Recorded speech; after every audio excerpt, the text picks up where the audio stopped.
Я всегда говорю о том, что я стала стилистом, потому что я все детство снимала с мамой сапоги. Последняя работа, которой ты гордишься?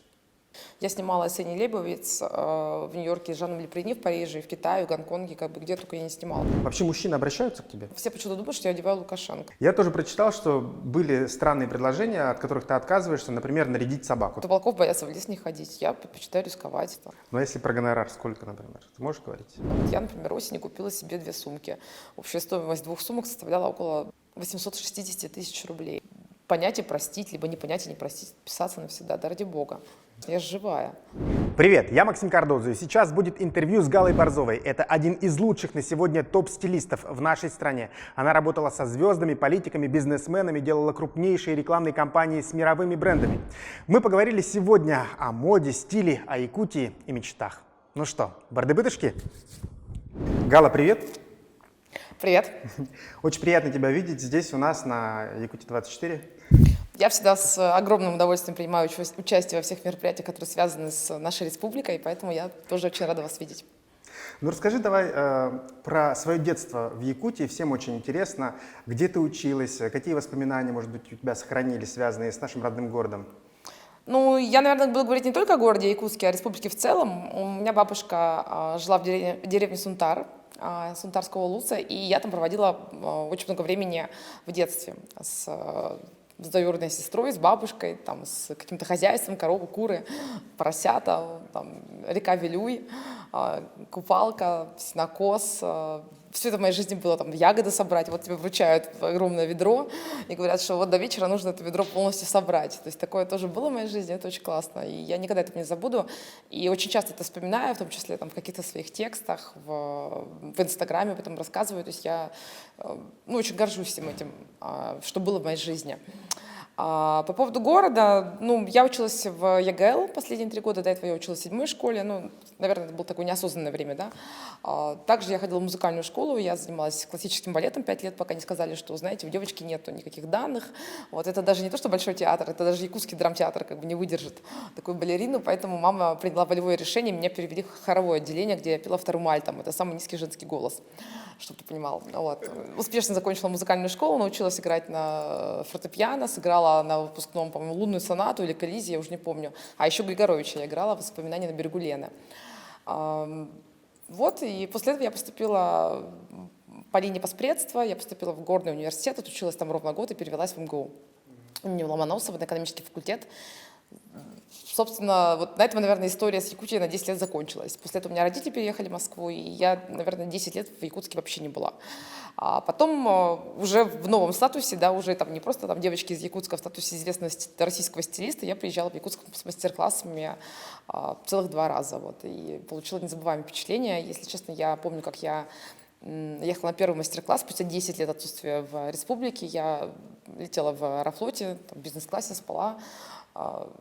А вы помните, да, что самолет в Якутск прилетает в 6 утра, то есть где-то часов в 5 утра я проснулась, открыла глаза и выглянула в окно. Я выглянула в окно и заплакала. То есть мы летели, внизу было какое-то огромное количество озер, они все так блестели, белый снег, и я вот, наверное, впервые за 10 лет почувствовала, что такое родина, и как много я потеряла, что 10 лет туда не ездила, и меня так круто встретили, то есть там меня сразу повезли на Лену, там сразу там накормили оладьями, которые я не ем, напоили кумысом из Чурона, то есть, и я так здорово провела время, я обзавелась, наверное, не сказать друзьями, да, то есть я встретила очень хороших людей, которые в последующие мои приезды тоже со мной встречались, и мы так здорово проводили время, это было очень... Я поняла, что наши люди, они очень теплые, то есть мы, люди из Якутии, такие холодные визуально, да, наверное, такие спокойные на эмоции, я это часто слышу от своих друзей, что там ты очень спокойная, там, ты не мерзнешь, тебе не больно, но на самом деле я такой очень теплый человек, наверное, да, как говорят, нету там холодных людей, есть неправильно выбранная дистанция, да, то есть и действительно якутские люди, когда к ним подбираешься достаточно близко, они очень теплые, эмоциональные, и вот прям в минус 50 градусов мороза, это, конечно, очень греет. Когда люди узнают, что ты из Якутии, все-таки есть какие-то стереотипы о нашей республике, особенно те люди, которые вообще не выезжали никогда за Урал, наверное, среди твоих знакомых таких много. Что ты рассказываешь или что они спрашивают в первую очередь, что их интересует? Когда люди узнают, что я из Якутии, первый стереотип это, конечно, там, наверное, все там очень богатые, якутские бриллианты. Все знают, что Якутия — это бриллианты и холодно. То есть это знают все, это знают люди в Африке, во Франции, в Шанхае, Шанхае, в Гонконге, где бы то ни было, там и в Москве, разумеется, тоже. Когда узнают, что я из Якутии, о чем спрашивают и что я рассказываю? Ну, я, наверное, в первую очередь говорю о том, что я очень горжусь, что я родилась не в городе, который был образован возле завода. Я родилась в месте, которое имеет свою историю, свой народный эпос, свой язык, своего президента до какого-то времени имел, какую-то нацию титульную, то есть, и, ну, это очень круто. В любом случае, я всем этим напитана, да, то есть это все во мне есть, и, ну, то есть я очень горжусь тем, что из Якутии, вот правда. Необычная республика, самый большой субъект федерации в мире, вообще самая широкая в мире река в устье Лена, там, опять-таки, шаманы якутские, да, все это знают, там, какие-то потрясающие, нереальные В общем, есть что рассказать. национальные костюмы, конечно, и вот последние, там, мне кажется, года 3-4 очень часто я слышу о том, что из Якутии самые красивые девушки. Вот. Что, да, что якутские девушки как-то невероятно красивые. Я, наверное, частично с этим согласна. Вот если говорить о якутских девушек, ты 2 раза была вот в последнее время в Якутске, и к тебе на курсы приходят в основном, ну, женщины и девушки, и те, которые следят за модой в любом случае, которым это интересно, а которые любят наряжаться. Можно ли проследить какую-то тенденцию стиля этих девушек и женщин, которые приходят и живут в Якутске? Насколько они модные и поддерживают ли они тенденции, которые есть в Москве или там за рубежом, или есть какие-то самобытные все-таки есть моменты? Я скажу так, что мне очень нравится, что девушки в Якутии, несмотря на то, что там разница там, 6 часов во времени там, и 7 часов лета, очень интересуются модой и действительно там листают журналы, смотрят какие-то модные фильмы, следят за трендами, тенденциями в интернете, да, то есть зачастую эти тренды неприменимы в условиях нашей погоды, климатических условиях, вот, но люди все равно в курсе, тем не менее, так или иначе, это здорово. И мне нравится, что женщины наряжаются, то есть это тоже, ну, мне кажется, такая особенность нашей республики, что даже в минус 50 якутская женщина все равно как-то красиво одета. А по поводу тех каких-то уникальных вещей, которые отличают наших девушек от там, всех остальных, ну, это, естественно, вот мне нравится, что, например, у нас в Якутии не прижились уги. То есть я вот прям приезжала зимой в минус 50 и кайфовала. Ну, то есть я ожидала, что сейчас я приеду, я вижу людей в термобелье и в угах. Я вместо этого увидела людей в шубах, в соболиных шапках, в национальном стиле, в расшитых белых хунтах. Мне было очень приятно, правда. Вот если по поводу меха, я знаю твое отношение, что ты мех любишь, это шиншилла и соболь. Но сейчас в моде, и сейчас очень много людей вокруг говорит, что нужно отказываться от кожи, от меха. И в одной передаче, там, топ-модель, я видел какой-то фрагмент, что был полностью посвящен выпуск тому, что девушки, смотрите, типа нельзя носить мех, это плохо и так далее и тому подобное. Но в то же время я смотрю, что а обувь у вас из чего, например? В современной моде и большие бренды какие-то, насколько мех, кожа — это уходящий тренд или это все-таки останется с нами навечно? Как отношение? Ну, я скажу, что в случае с мехом всегда действует политика двойных стандартов. То есть люди, которые по каким-то причинам не носят натуральный мех, потому что им так жалко животных, большим удовольствием, не знаю, там, едят коллаген, который добыт из костей животных, там, носят кожаную обувь, сидят на кожаных креслах, едят мясо зачастую. То есть а животных убивать жалко.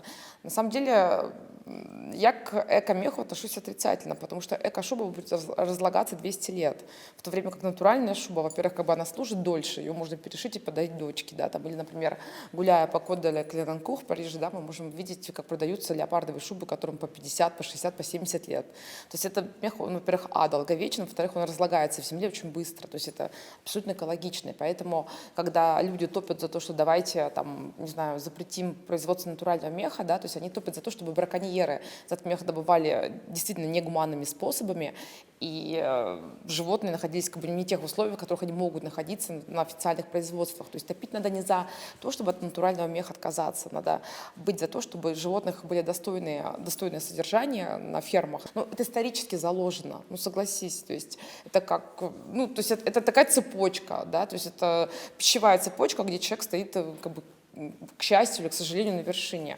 А по поводу международных трендов, да, действительно, Европа, Америка, ну, против натурального меха, и даже есть такие истории, когда русские дизайнеры, которые продаются в Harrods или Harvey Nichols, поставляли изделия, в которых присутствовала натуральная кожа или мех, да, то есть приходилось эти изделия вынимать и заменять на искусственные, это правда, да. Но тут опять-таки климатические особенности, то есть в Париже шуба это блажь, да, в Якутии шуба это необходимость. Я вот прям уже сейчас вижу, в этом году была невероятно холодная зима. У меня всегда в моем телефоне открыта погода в Якутии. Я всегда, когда просыпаюсь в Москве, смотрю в окно и думаю о том, что, господи, как же нам не повезло с погодой. Я всегда в этот момент открываю город Якутск, смотрю, что там минус 55 градусов, думаю, господи, слава богу, у нас сегодня минус 15 и дождь, там, или минус 15 и снег, и прекрасная погода, как бы, и все такое. Вот. И в Якутске я не представляю людей, которые в эко-мехе ходят минус 53-55 градусов. Ну, то есть это необходимость. Если говорить про этнику, да, и про якутские какие-то национальные, может быть, украшения или фрагменты одежды, насколько это можно продвигать, например,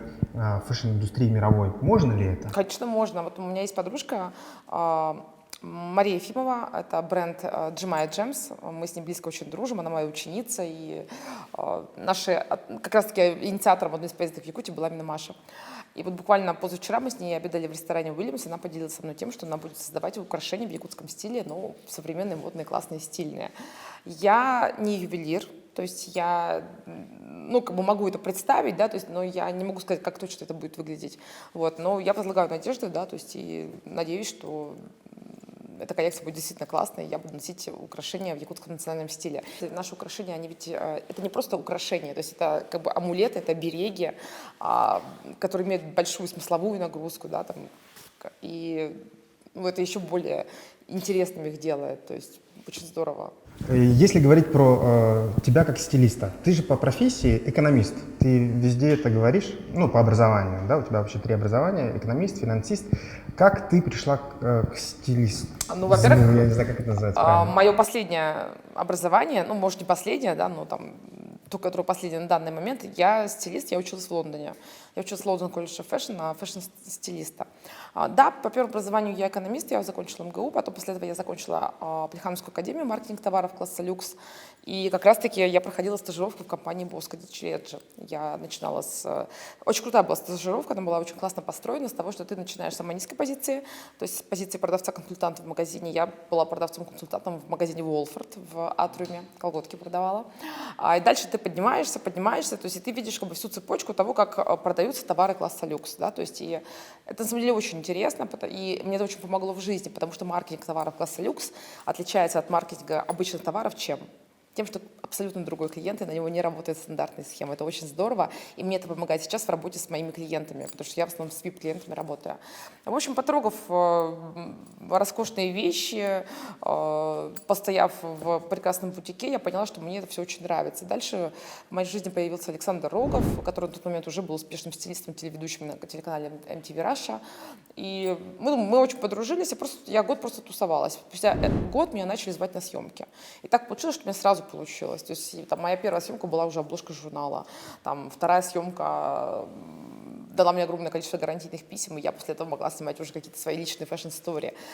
В общем, спустя год я человек основательный, это, наверное, от родителей мне досталось, я поняла, что я не могу называть себя стилистом, если у меня нет профильного образования. То есть я поняла, что рано или поздно я столкнусь с тем, что кто-то скажет, а почему она стилист?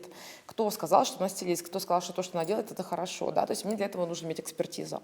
И именно тогда мною было принято волевое решение поехать в Лондон учиться, в London University of Arts, куда входит London College of Fashion, на магистров по фэшн-стайлингу. Кстати говоря, по-моему, эту программу уже упразднили. Вот мне недавно кто-то из моих студентов говорил.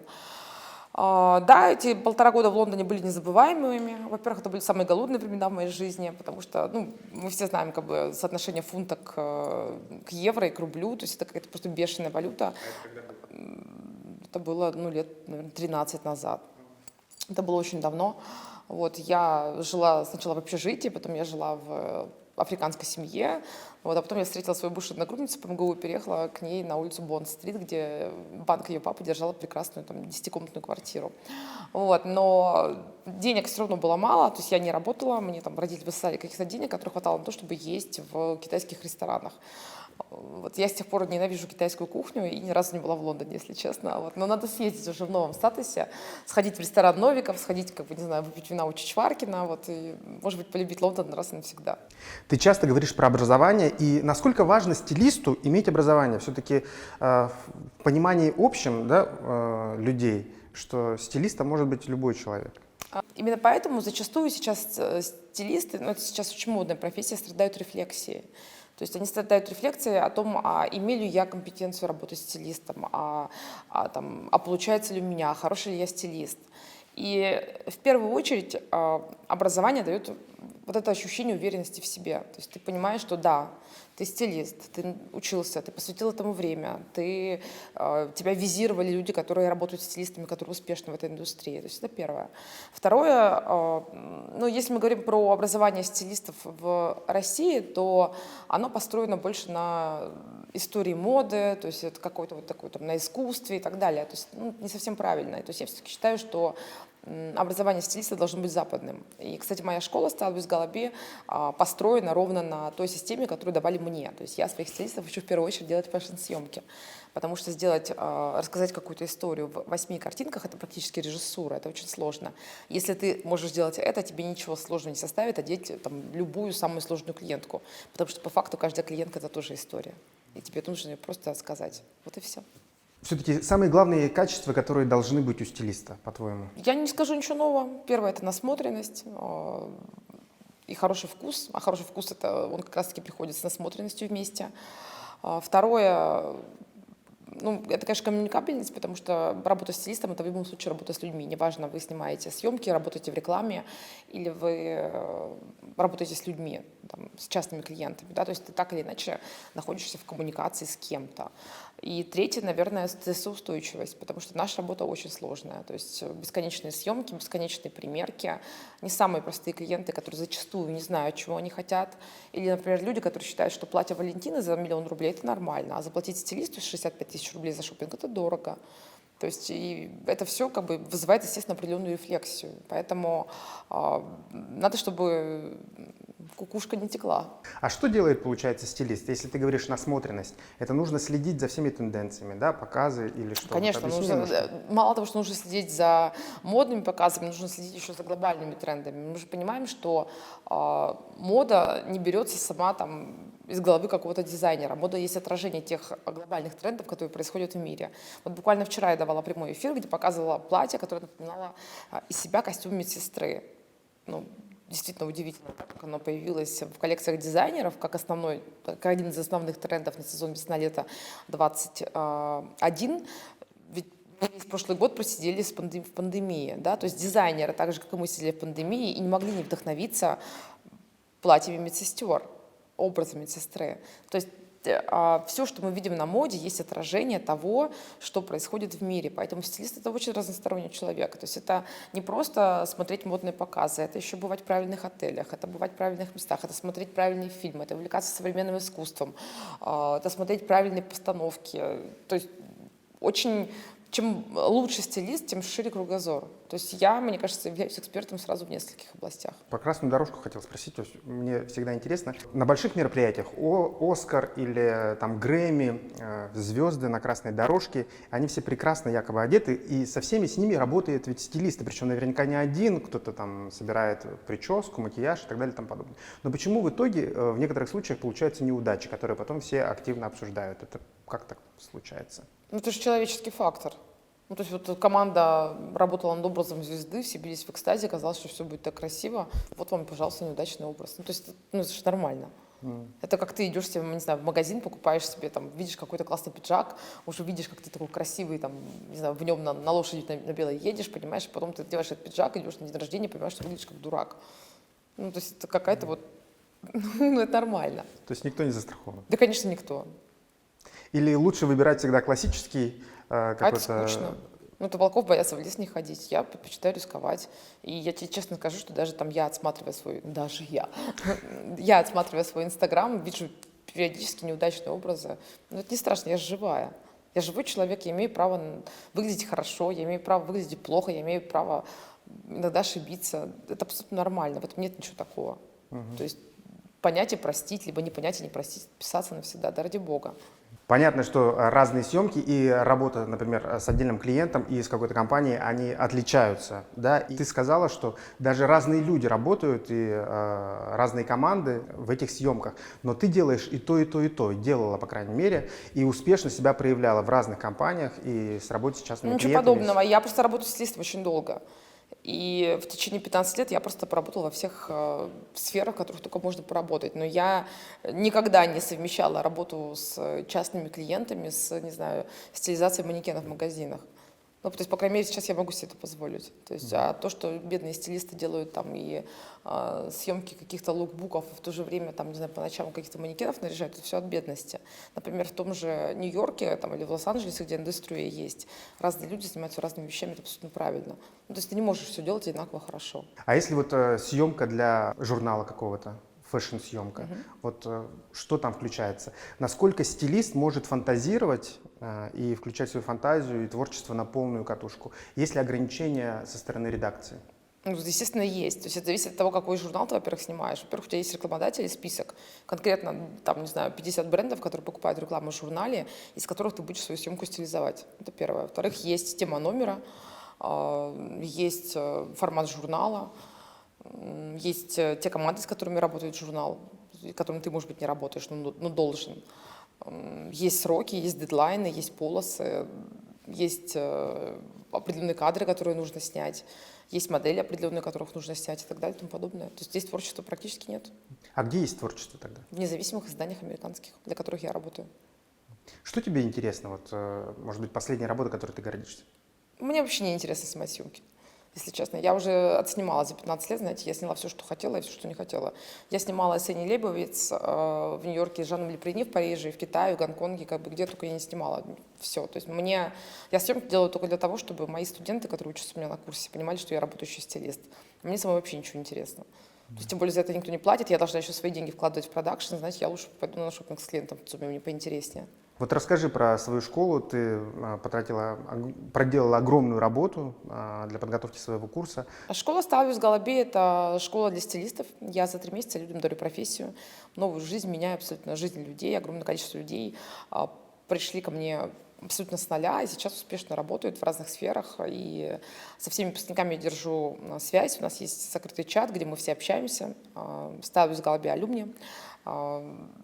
Я знаю, кто что снимает, у кого какие успехи. География моей школы где-то порядка 70 стран, то есть люди из разных абсолютно стран, континентов, говорящие на разных языках, это очень здорово.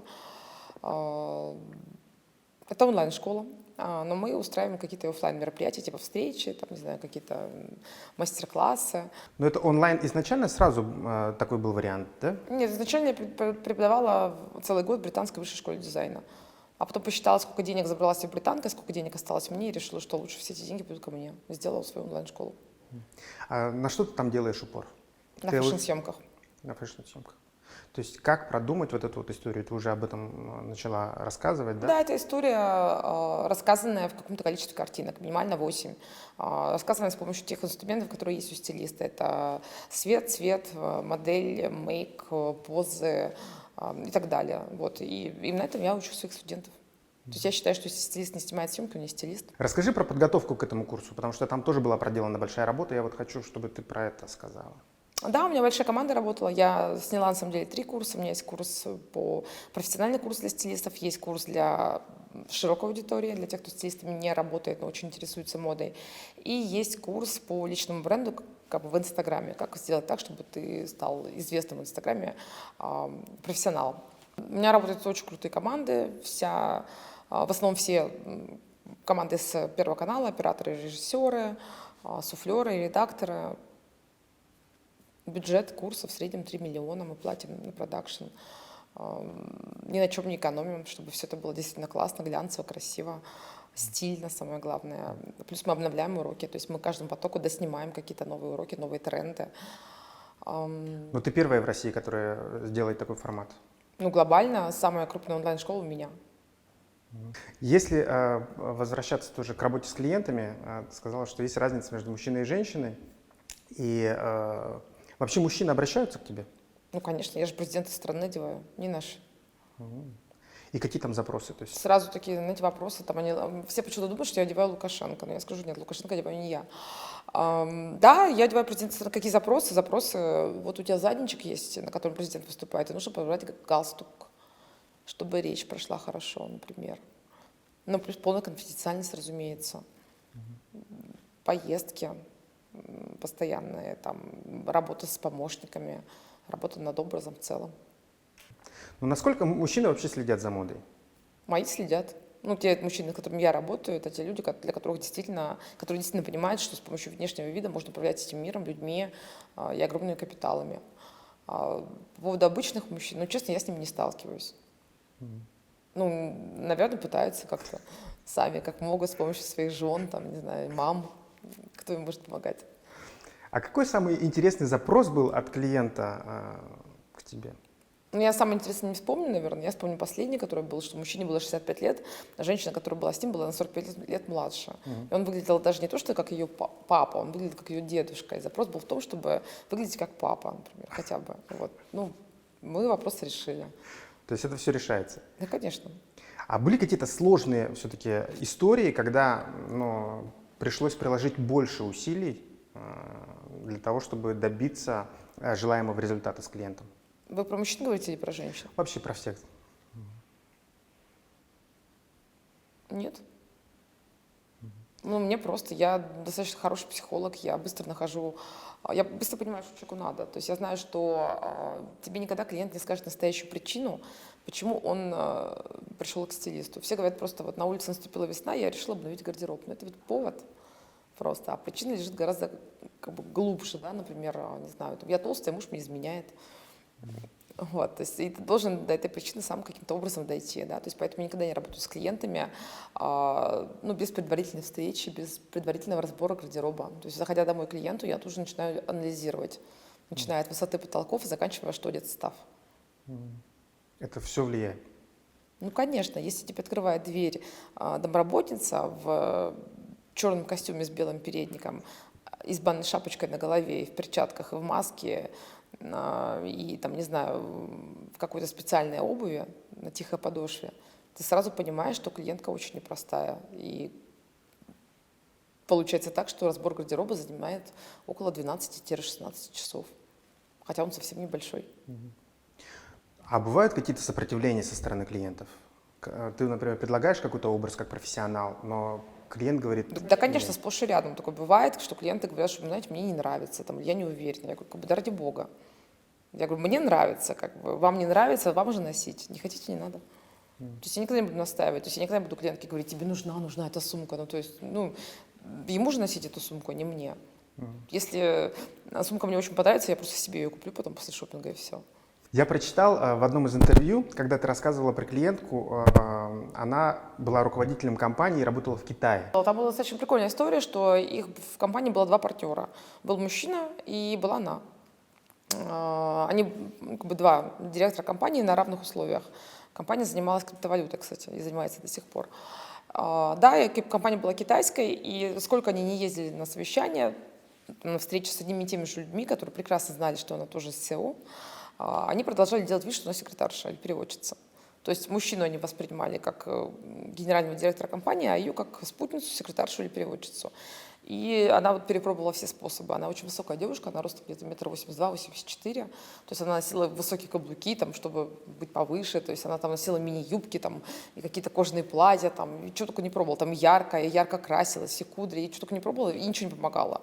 В итоге в ее случае панацеей стало то, что я ее нарядила в мужской костюм, оверсайз от Balenciaga с увеличенными плечами, широкими брюками, в ботинки плоские, на плоской подошве. Вот, мы собрали ей хвост, отрезали прямую челку, вот, и когда она пришла на встречу с китайцами, ни у кого не было вообще сомнений, что они говорят с лидером компании. Это, получается, дополнительная твоя работа, которую ты проделала. Это же нужно углубиться и в историю, и в понимание страны и традиций. Ну, это вообще стандартная работа, которой занимается стилист. То есть я, если еду отдыхать в какую-нибудь страну, то я обязательно посмотрю лично для себя, например, какие национальные костюмы какие принты, какие цвета да и какие цвета нет, чтобы там, не дай бог, не оказаться в Индии в белом платье. Ну, я же еще раз говорю, что стилист — это очень многогранная и разносторонняя личность. И мои клиенты обращаются ко мне не только с вопросом: Гала, помоги мне, пожалуйста, купить желтое платье. Мои клиенты часто звонят мне: Гал, привет, слушай, я в Париже, куда пойти поужинать? Во Фуареде. Ну, например. Я тоже прочитал, что были странные предложения, от которых ты отказываешься, например, нарядить собаку. Такое тоже бывает? Не знаю, может, я придумала, то есть я не помню, когда меня просили нарядить собаку, но, Ну, теоретически такое может быть, да? ну, наверное, к стилисту с такими гонорарами, как я, с просьбой нарядить собаку не обращаются, мне кажется. Ну, то есть это слишком дорого просто. Но если про гонорар, сколько, например? Ты можешь говорить? Да, конечно, могу сказать, но я беру $1000 в день. Это что туда входит? Шопинг со мной входит, или разбор гардероба со мной входит, или сбор лука входит. Вот. Или съемка столько же стоит примерно. Я специально сделала так, что все мои услуги стоят примерно одинаково.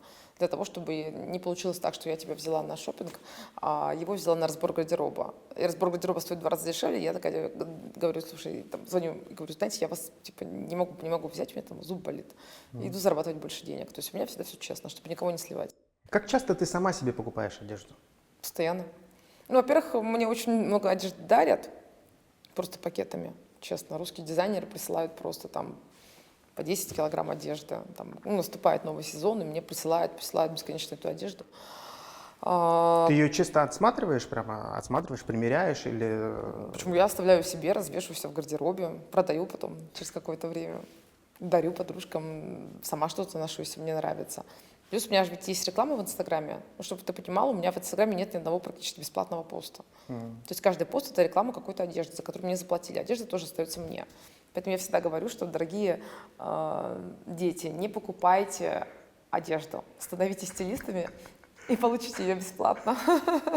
Но нет, на самом деле это правда. Ну, какие-то вещи я себе покупаю. Вот я, например, осенью купила себе 2 сумки.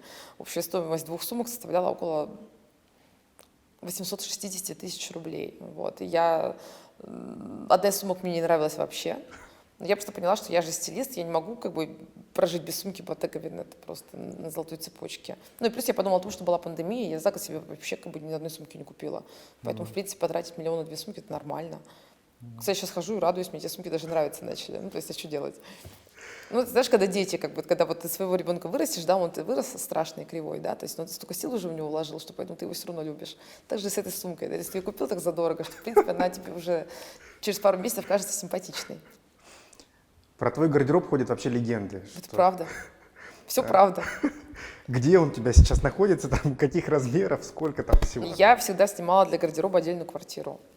Там, ну, порядка там 100 метров квартира, в которой хранится, вот мне мой ассистент не даст соврать, около 600 пар обуви, там, около там, 100 наименований верхней одежды, там, не знаю, 100 вечерних платьев. Ну, в общем, у меня огромный гардероб, действительно, то есть у меня очень много сумок.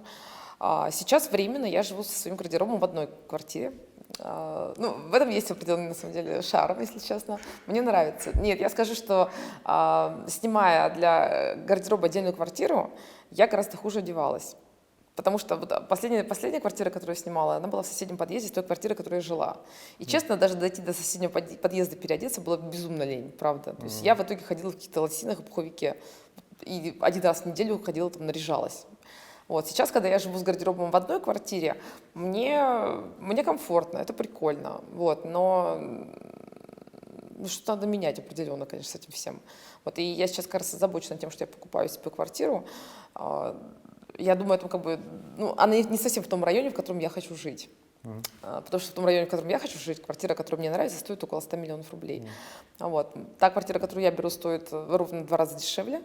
Но я уже думаю о том, что вот я сейчас куплю эту квартиру, сделаю там сейчас ремонт, как бы сделаю себе там прекрасную 40-метровую гардеробную, а потом буду ее продавать.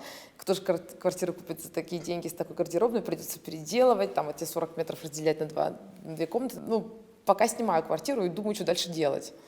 А как ты ведешь каталог? Я помню все вещи? Все вещи прекрасно. То есть я могу проснуться ночью, такая, и просто написать своей ассистентке: привет, а где оранжевое платье такое-то? Она говорит: я его не видела. И я понимаю, что его сдали в химчистку 2 месяца назад и забыли. То есть я вообще все вещи помню. Твоя мама хорошо одевалась, и ты, глядя на нее в детстве, так прививался к тебе вкус? Вот Ну, это расскажи. правда. Нет, естественно, характер формируется в детстве. Я всегда говорю о том, что я стала стилистом, потому что я все детство снимала с мамой сапоги. У меня мама ходила в ботфортах, в красных, леопардовых, в лаковых, в белых, которые, ну, сложно, знаешь, надо попробовать как-нибудь сапоги надеть и снять. Это очень тяжело. Вот. И мама приходила с работы, садилась, поднимала ногу, я снимала с нее сапоги. Я прям помню такой хоровод сапог в моей голове. Там, или когда мама уходила, я открывала этот ящик с сапогами и меряла там сапоги там, какие-то из жирафа, там, из леопарда, там, такие. То есть это такую большую роль для меня сыграло, то есть так отложилось где-то на подкорке, что я до сих пор это помню и очень благодарна своей маме за то, что она была такая, как она есть. Если говорить про путешествия, ты очень много ездишь. Как ты отдыхаешь? Особенно последний год. В пандемийный год я поездила по России хорошенько. Как я отдыхаю? Да по-разному. Но я, во-первых, экстремально отдыхаю иногда. То есть я люблю яхтенные регаты, я люблю, не знаю, восхождение в горы, какие-то приключения, поездки на машине, там 30 дней по пустыне. То есть я это все люблю, там, не знаю, круизные лайнеры. Я люблю еще роскошно отдыхать. Я люблю шикарные пятизвездочные, там, семизвездочные отели, большие города, отели с историей, трехзвездные мишленовские рестораны. То есть вот это я тоже люблю. Я люблю еще иногда в Ниццу приехать, снять квартиру и ходить целый месяц в одних джинсовых шортах. Ну, я разная, то есть у меня разное бывает настроение, я в разные моменты жизни разные вещи люблю. То есть сказать, что Гала Борзова каждое утро на отдыхе просыпается на острове Капри, пьет беллини, вот, а потом садится на лодку и плывет в Поситано, да, там, чтобы съесть, не знаю, омара. Ну, это неправда. Гала Борзова может проснуться в Ницце в съемной квартире, надеть джинсовые шорты, как бы, и грязную рубашку, пойти на бесплатный пляж, снять шорты, рубашку, оказаться в трусах топлес, понимаешь, сплавать до буйков и обратно. А потом пойти в какой-нибудь брасserie, выпить, не знаю, 2 бокала вина там, и съесть козий сыр. А в скольких странах ты была? Около 80, я уже не считаю. Ты как-то говорила про Эверест, что твоя мечта все-таки побывать на Эвересте, она случилась или нет еще? Я была на Эвересте 4 года назад, и случилось землетрясение. Ну, последний год была пандемия, в этом году тоже как бы на Эверест я не поехала. Ну, то есть просто времени еще нету. Но это как бы в планах есть. Ну, это мечта же. То есть это не так, что стоит в плане, там, если я не схожу на Эверест, я буду считать, что моя жизнь не удалась. Мне кажется, что я сделала вещи поважнее в этой жизни. Но почему бы и нет? По поводу известности твоей, насколько часто тебя узнают? Ну, понятное дело, что не на показах, например, да, а в магазине, может быть. И как ты на это реагируешь? Меня очень часто узнают. В самолетах, в магазинах, официантки, мастера по маникюру, мастера по массажу. В районе Хамовники меня вообще знают, мне кажется. Каждая дворняжка. Вот. При встрече лапу подает. Я спокойно к этому отношусь. Я всегда очень открыта к людям, мне всегда очень приятно. Мне еще более приятно, если я там в этот момент нахожусь с каким-то очередным поклонником. Вот, а ко мне подходит, говорит: здравствуйте, вы Гала Борзова? Я говорю: да, это я. И мне говорят: ой, вы такая красивая, еще красивее, чем в Инстаграме. Я говорю: господи, как приятно. Вот, как это приятно, а что такое?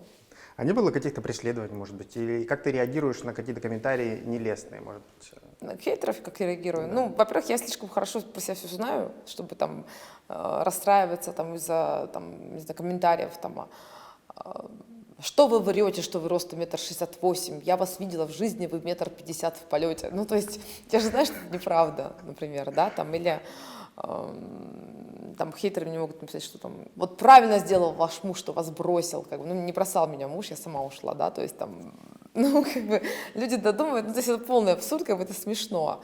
Я больше расстраиваюсь из-за того, что такие люди есть, что они, вместо того, чтобы, там, не знаю, жить своей жизнью, заниматься своей семьей, своими детьми, там, не знаю, позвонить маме, да, то есть эти люди сидят, регистрируют какие-то левые аккаунты, и какой-то, Гале Борзовой пишут какие-то тексты дурацкие, там, сообщения. То есть вот я за это расстраиваюсь, за то, что вот, ну, так мелко все. Вот это меня расстраивает. А за то, что как бы там моя самооценка как-то из этого качается, вообще нет. Я очень критично к себе отношусь. То есть я все про себя знаю, даже больше. То есть понятно, что есть какая-то маска, да, которая там, ну, какой-то есть публичный образ, да, то есть, но я, Гала Борзова, такая, как она есть, знает про себя вообще все. А маска Гала Борзовой, это какая она? Ну, вот такая, как ты видишь сейчас. Я классная, спокойная, красивая, уверенная в себе.